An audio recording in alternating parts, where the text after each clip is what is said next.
Hey everyone, welcome to Massachusetts Sports Central. This is our recap of our Wild Card Week NFL game picks. I went with all the favorites with varying degrees of confidence, but with two upsets, only had a 2-2 record for the week. Adding that to the regular season totals, the overall record is now 169 and 91. With only 4 games, we'll touch on all of them this week. Also, instead of hitting the winners and then the losers, we're just going to go in order, starting with the Titans upsetting the Chiefs. I'll admit I felt the Titans were the weakest team to get into the playoffs this year, and while I wasn't overly impressed with KC, figured they would win without a whole lot of trouble. Looked like that would be the case in the first half as they built an 18-point lead. However, Tennessee showed some real character battling back. It was a very exciting game with a lot of odd plays, most notably that Mariota completing a pass to himself on a batted ball for a touchdown.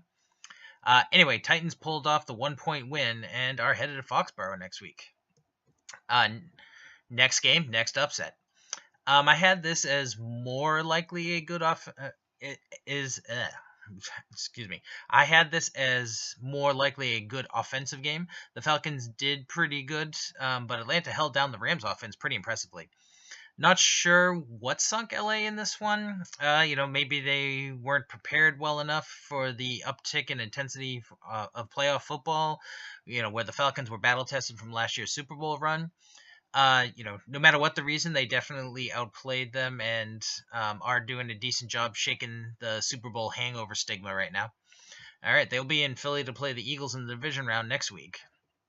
Okay, now for the ones I got right. Starting off with the Jags were able to dispose of the Bills. I said it would be close, and it was, though I didn't anticipate it going to quite so low scoring. The key for the Bills to have a chance was a healthy McCoy, and he seemed fine and had a productive game, and the Bills were in it until the end.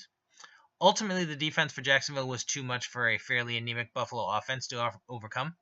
However, Bortles definitely was Bortlesing it up with an awful performance as a QB and only salvaging his game a little with a few nice runs and one nice TD throw. If they get that kind of performance on the offense, they will have issues since 10 points isn't going to beat the Steelers next week. And finally, the late afternoon Sunday, we had the Saints beating the Panthers for the third time this season. While the final score was close, the Panthers could have won up through the final seconds. The Saints really were in control most of the game. They looked very impressive to me on both sides of the ball for the most part. Now, as they play better teams, they can't let them get back in it like they did today. But they also showed that they were the best team playing this weekend. The Panthers, on the other hand, I didn't think much of all season and were fairly unimpressed with them today as well. They did have a strong fourth quarter, but otherwise they weren't that good.